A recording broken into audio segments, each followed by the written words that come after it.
একজন জেলাশাসক বা ডিএম যখন জীর্ণ পোশাকে সাধারণ গরিবের বেশ ধরে থানায় বিচার চাইতে গেলেন, তখন সেখানকার বড়বাবু ঘুলাক্ষরেও টের পাননি যে এই মহিলা আর কেউ নন, তাঁরই এক সময়ের স্ত্রী, যাকে তিনি একদিন তুচ্ছ করে জীবন থেকে সরিয়ে দিয়েছিলেন।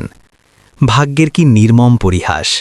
বিচারকের আসনে আজ সেই নারী, আর আসামির কাঠগড়ায় দাঁড়িয়ে তাঁরই প্রাক্তন স্বামী।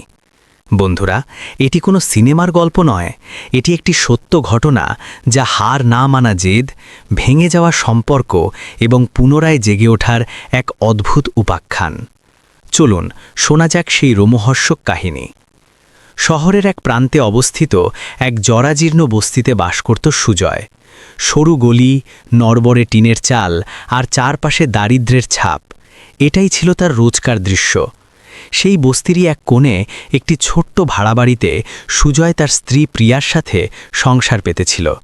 ঘরটি এতটাই ছোট ছিল যে একজনের নড়াচড়া করতে গেলে অন্যজনকে সাবধান হতে হতো, কিন্তু সেই অভাবের সংসারেও তাদের স্বপ্নের কোনো কমতি ছিল না। সুজয় ছিল এক নিম্নবিত্ত পরিবারের সন্তান। বাবা রিকশা চালিয়ে সংসার টানতেন, আর মা অন্যের বাড়িতে কাজ করতেন। ছোটবেলা থেকেই অভাবের সাথে লড়াই করে বড় হওয়া সুজয়ের মনে এক অদম্য জেদ ছিল। সে স্বপ্ন দেখত একদিন পুলিশের উর্দি গায়ে জড়াবে, যাতে তার বাবার মতো নিরীহ মানুষদের অকারণে হেনস্থা হতে না হয়। অন্যদিকে প্রিয়া ছিল সুজয়ের থেকে সম্পূর্ণ ভিন্ন। সে ছিল মেধাবী, স্বপ্নবাজ এবং আত্মবিশ্বাসী এক মেয়ে। সে বিশ্বাস করত কঠোর পরিশ্রম আর শিক্ষার জোরে ভাগ্যের চাকাও ঘুরিয়ে দেওয়া সম্ভব। দুজনের পরিচয় হয়েছিল শহরের এক পাবলিক লাইব্রেরিতে। সুজয় সেখানে আসত খবরের কাগজ পড়ে চাকরির খোঁজ নিতে, আর প্রিয়া আসত বিসিএস বা বড় কোনো পরীক্ষার প্রস্তুতি নিতে। বইয়ের পাতা থেকে শুরু হওয়া সেই পরিচয় ধীরে ধীরে প্রেমে রূপ নেয়। দুজনেই জানত আগামী পথ চলা মসৃণ হবে না, কিন্তু তাদের বিশ্বাস ছিল একে অপরের হাত ধরে থাকলে যে কোনো ঝড় সামলে নেওয়া যাবে। খুব অনাড়ম্বরভাবেই তাদের বিয়েটা হয়েছিল। কোনো ধুমধাম বা বড় আয়োজন ছিল না, ছিল শুধু মন্দিরের সাক্ষী আর দুটি মনের প্রতিজ্ঞা। বিয়ের প্রথম কয়েক মাস ছিল স্বপ্নের মতো।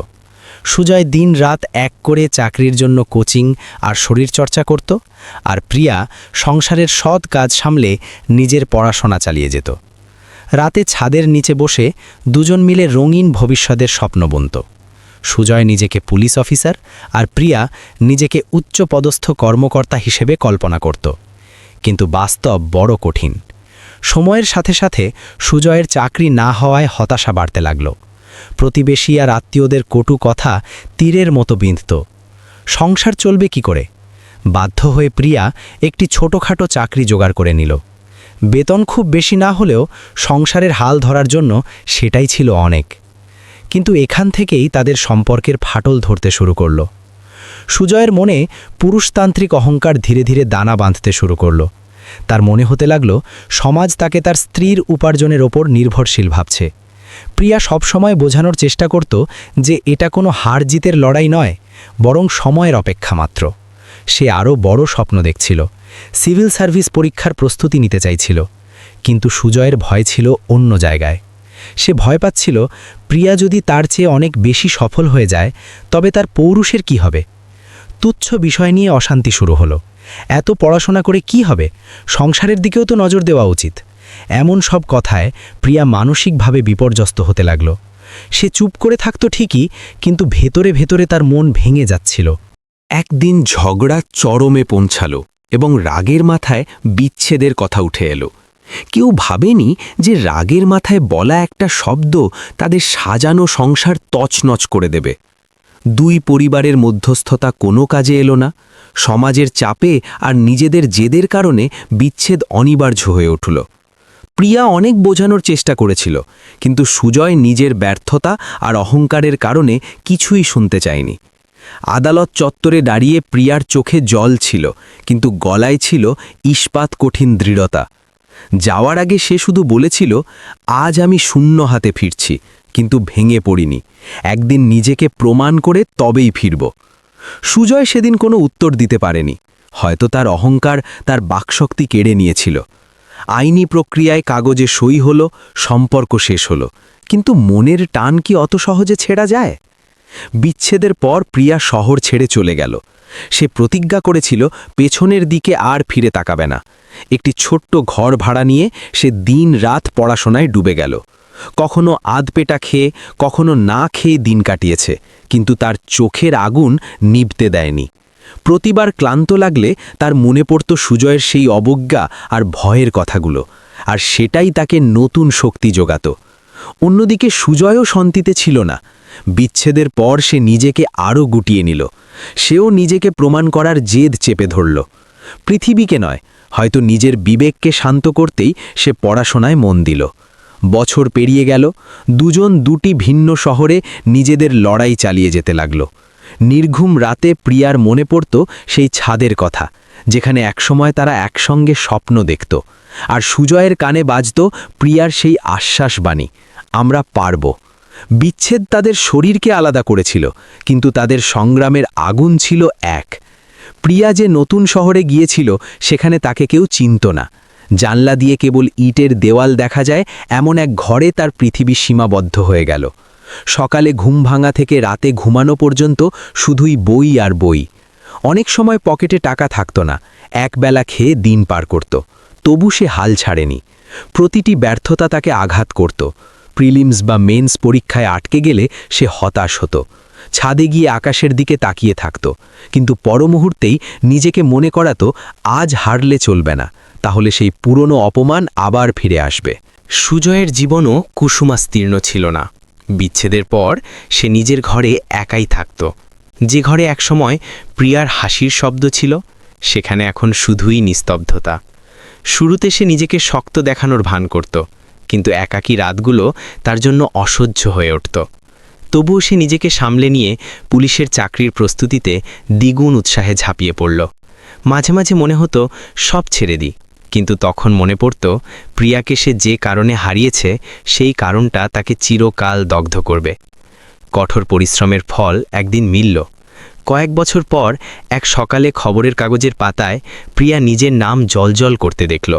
নিজের চোখকে বিশ্বাস করতে পারছিল না সে অনেকক্ষণ স্তব্ধ হয়ে রইল। তারপর বাঁধভাঙা কান্নায় ভেঙে পড়ল।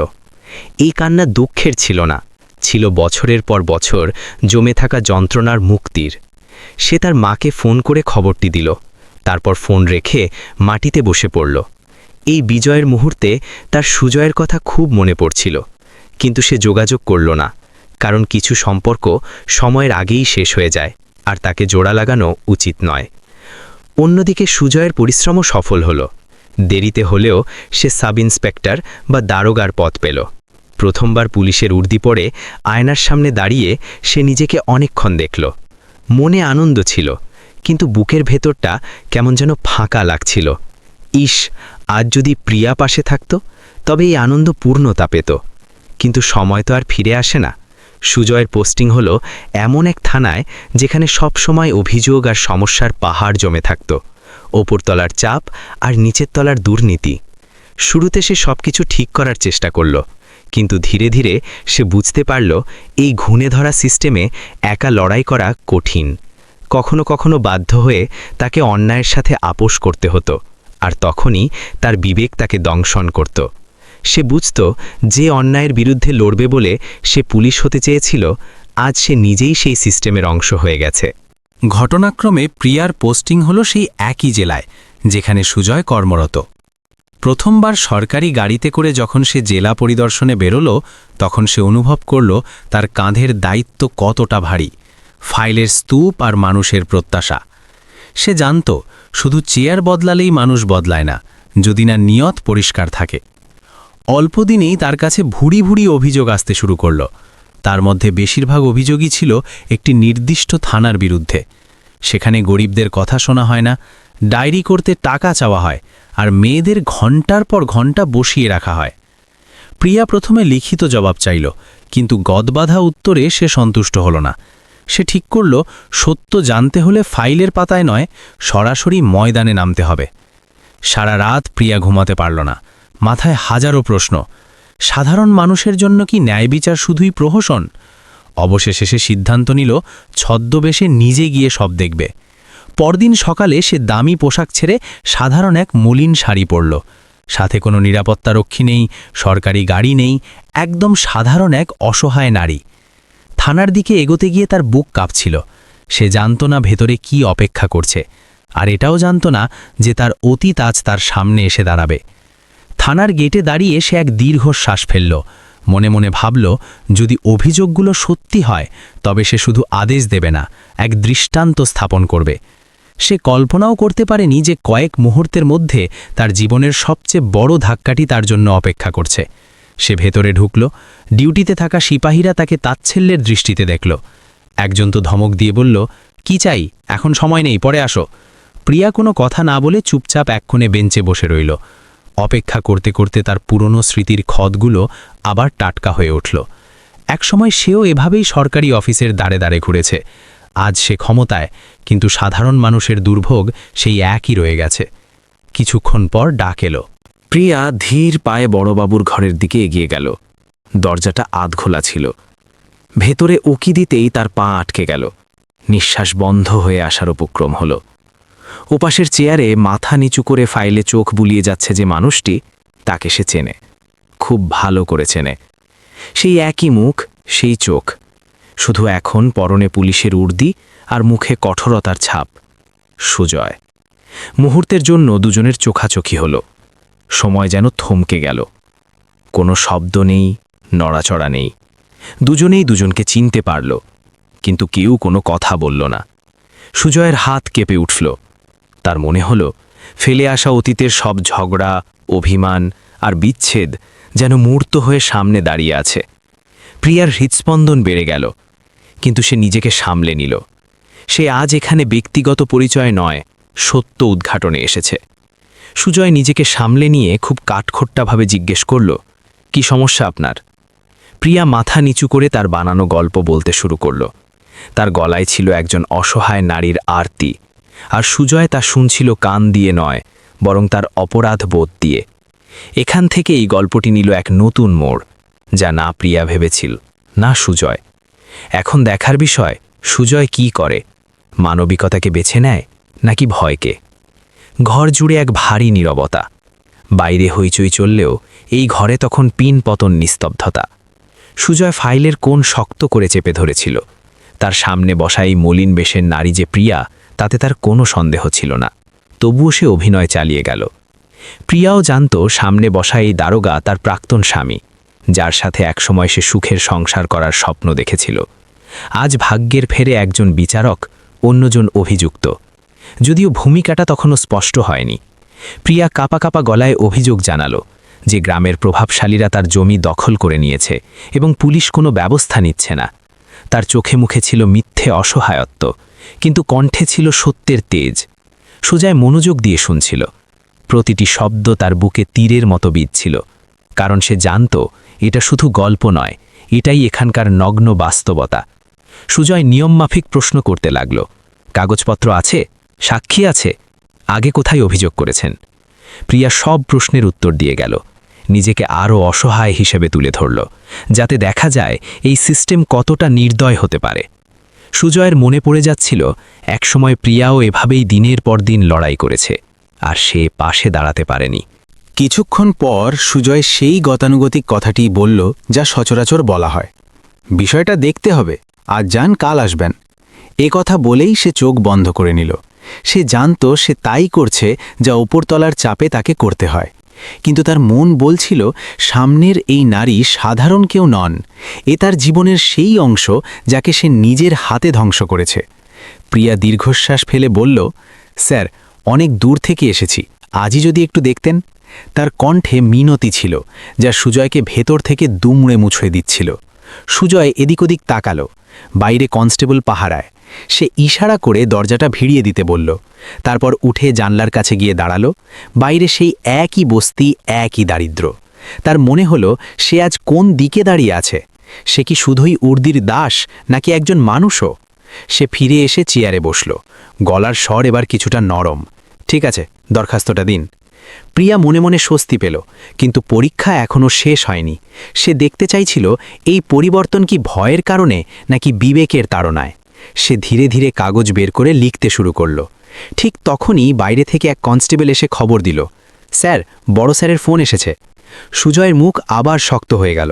সে ফোনে কথা বলে বুঝল সেই চেনা চাপ, কেস না নেওয়ার নির্দেশ। সে ফোন রেখে কাগজটা প্রিয়ার দিকে ঠেলে দিয়ে বলল, আজ হবে না, অনেক কাজ আছে, আপনি যান। এটাই ছিল সেই মুহূর্ত।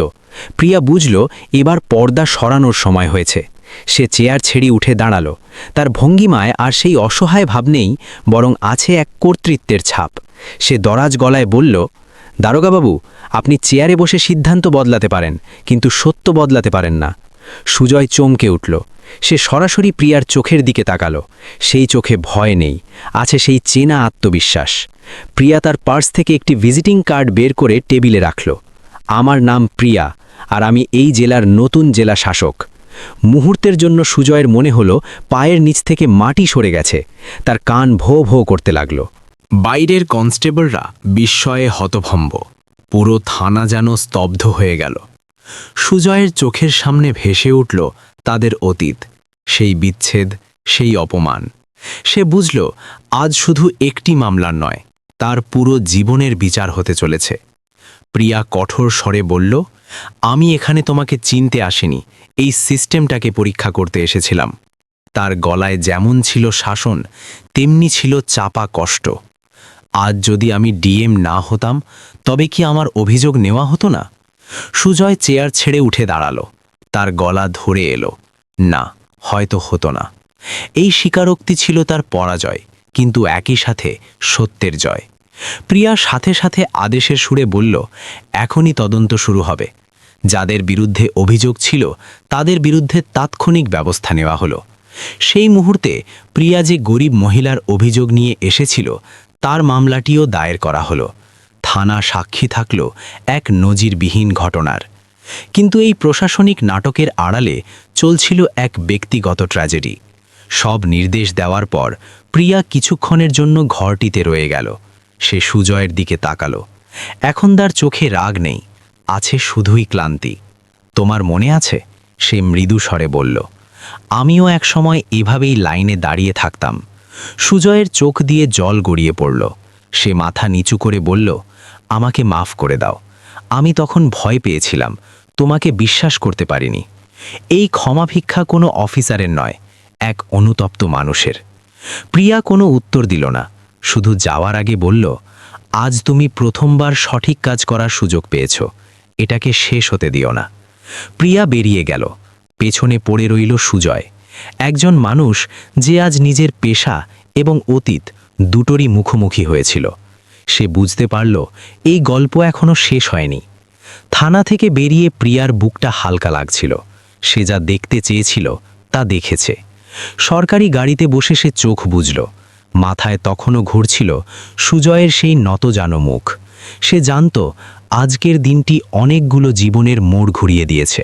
থানায় একা বসে সুজয় ভাবছিল, আজ যদি প্রিয়া ডিএম না হতো, তবে সে কি সত্যিই মামলাটা নিত? এই প্রশ্ন তাকে কুড়ে কুড়ে খাচ্ছিল। সে ঠিক করল, আর নয়, এখন থেকে যাই হোক সে আর কোনো গরিবের সাথে অন্যায় হতে দেবে না। তদন্ত হলো, দোষী পুলিশকর্মীরা শাস্তি পেল, থানার পরিবেশ বদলাতে শুরু করল। সুজয়ও নিজেকে বদলানোর প্রতিজ্ঞা নিল, কিন্তু তার মনের কোণে সেই শূন্যতাটা থেকেই গেল। কয়েক সপ্তাহ পর প্রিয়া সুজয়কে নিজের দপ্তরে ডেকে পাঠালো। এটি কোনো সরকারি তলব ছিল না। সুজয় যখন ডিএম অফিসে পৌঁছাল, তখন তার বুক দুরুদুরু করছিল। প্রিয়া জানলার পাশে দাঁড়িয়েছিল। সে ঘুরে বলল, বসো। তার কণ্ঠ শান্ত কিন্তু গম্ভীর।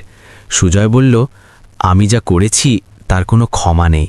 প্রিয়া বলল, আমি ক্ষমা বা সাফাই চাই না, আমি সত্যটা জানতে চাই। সুজয় দীর্ঘশ্বাস ফেলে বলল, আমি হীনমন্যতা ভুগেছিলাম। ভেবেছিলাম তুমি সফল হলে আমি ছোট হয়ে যাব। ভালোবাসাকে আমি প্রতিযোগিতা ভেবে ভুল করেছি। প্রিয়ার চোখ ভিজে এলো। তুমি জানো, আমি তোমাকে কখনো ছোট ভাবিনি। আমি শুধু চেয়েছিলাম আমরা একসাথে এগিয়ে যাই। সুজয়ের গলা ধরে এলো, যদি আজও সুযোগ থাকে, তবে কি তুমি আমাকে ক্ষমা করতে পারবে? বছরের পর বছর জমে থাকা অভিমান কি এক কথায় মেটে? কিন্তু প্রিয়া জানত মানুষ বদলায়। সে ধীর গলায় বলল, ক্ষমা মুখের কথায় নয়, সময় দিয়ে প্রমাণ করতে হয়। এরপর দুজনের দেখা সাক্ষাৎ বাড়তে লাগল, কখনো অফিসের কাজে, কখনো ব্যক্তিগতভাবে। কোনো তাড়াহুড়ো ছাড়াই তারা একে অপরকে নতুন করে চিনতে শুরু করল। সুজয় এখন আর আগের মতো নেই, সে এখন শুনতে শিখেছে। প্রিয়াও তার প্রশাসনিক খোলস ছেড়ে নিজের একাকিত্ব ভাগ করে নিতে শুরু করল। একদিন প্রিয়া নিজেই বলল, যদি আমরা আবার নতুন করে শুরু করি তবে শর্ত একটাই, কোনো ভয় বা অহংকার থাকবে না। সুজয় বলল, আমি রাজি, এবার সম্পর্কটা টিকিয়ে রাখার জন্য, ভেঙে ফেলার জন্য নয়। পরিবার ও সমাজ প্রথমে অবাক হল, ভাঙা সম্পর্ক কি জোড়া লাগে? কিন্তু প্রিয়া স্পষ্ট জানিয়ে দিল, এটা দ্বিতীয় বিয়ে নয়, এটা দ্বিতীয় সুযোগ। সুজয়ের বাবা মাও তাদের ভুল বুঝতে পেরে আশীর্বাদ করলেন। খুব সাদামাটাভাবে আবার তাদের বিয়ে হলো। সেই একই মন্দির, কিন্তু এবার দুজনের চোখে ভয় নয়, ছিল গভীর বোঝাপড়া। প্রিয়া একজন ডিএম হিসেবে নয়, একজন জীবনসঙ্গী হিসেবে সুজয়ের পাশে দাঁড়াল। সুজয়ও উর্দির অহংকার ভুলে মানুষ হিসেবে তার হাত ধরল। 7 পাক ঘোরার সময় প্রিয়ার মনে হল, জীবন পূর্ণ একটা বৃত্ত সম্পন্ন করে আবার সঠিক জায়গায় ফিরে এসেছে। কয়েক মাস পর সেই থানাতেই এক গরিব মহিলা নির্ভয়ে অভিযোগ জানাতে এলেন। কেউ তাকে ফিরিয়ে দিল না। সুজয় নিজে যত্ন সহকারে তার কথা শুনল। বাইরে গাড়িতে বসে প্রিয়া সব দেখছিল, তার মুখে ছিল তৃপ্তির হাসি। এটাই আসল জয়, ক্ষমতার নয়, মানবিকতার। এই গল্প আমাদের শেখায়, অহংকার আর ভয় ভালোবাসার চেয়ে বড় হতে পারে না। নিজের ভুল স্বীকার করে নিলে যে কোনো সম্পর্কই জোড়া লাগানো সম্ভব। আর সিস্টেম তখনই বদলায় যখন তা পরিচালনাকারী মানুষটির বিবেক জাগ্রত হয়। এখন আপনাদের কাছে একটি প্রশ্ন, আপনারা যদি জীবনে এমন দ্বিতীয় সুযোগ পান, তবে কি অহংকার আঁকড়ে থাকবেন, নাকি সম্পর্ককে আরও একবার সুযোগ দেবেন? যদি এই সত্য ঘটনাটি আপনাদের মন ছুঁয়ে যায়, তবে এটি শেয়ার করে অন্যদেরও অনুপ্রাণিত করুন। আপনার মতামত কমেন্টে জানান, কারণ আপনার একটি মন্তব্য হয়তো অন্য কারো জীবন বা দৃষ্টিভঙ্গি বদলে দিতে পারে।